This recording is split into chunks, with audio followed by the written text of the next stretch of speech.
Madam Chairman, ladies and gentlemen, I have the honour of evaluating Roy's speech. And I think all evaluators have little things that they focus on, and the thing that I like to see is a confident, relaxed approach up to the lectern. I don't want people creeping up here, I don't want people rushing up too fast. Maybe I rush up a little bit too fast sometimes. I like to see it, and basically Roy just went up cool and Luke, relaxed, as if he was just about to sit down in front of the fire and have a pint of Guinness. And I'll say Guinness because I like Guinness, even though he may not like Guinness. So I like that. I really like that sort of that particular approach. Now, in terms of humour, this is a difficult assignment because humour is so individual.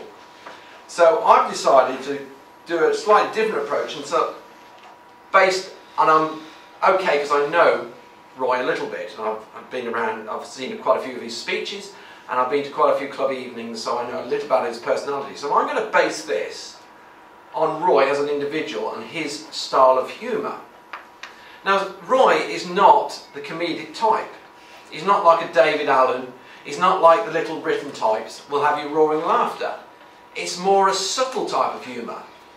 And for that reason, I'm going to ask Roy to go on to the next assignment, because I think for his particular style, the humour was just right.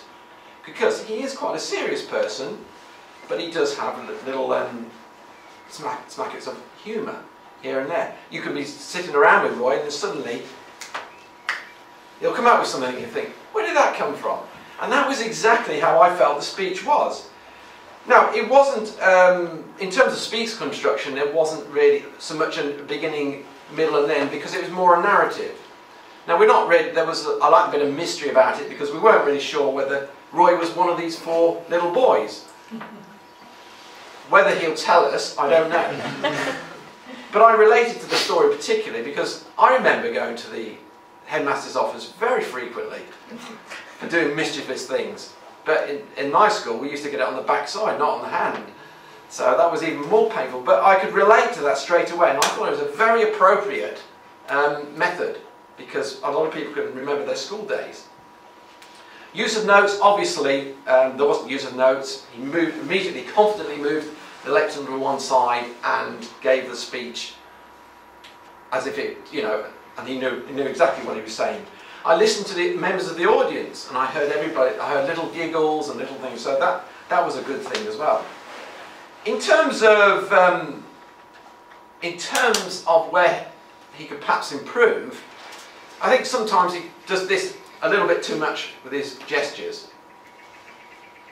I've noticed that. So that's something that definitely I think you possibly could work on to have a more, and I know how difficult it is because I'm pretty bad on gestures as well, especially a lot worse than Roy in that respect.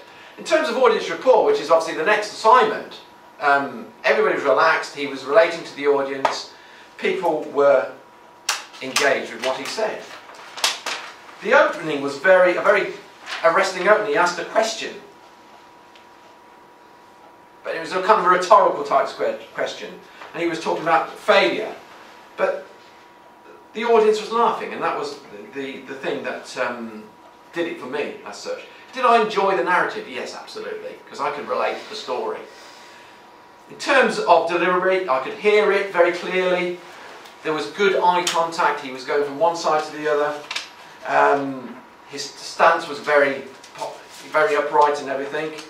So, and the structure of the speech, well, it was more a narrative, so there wasn't so much a structure as such.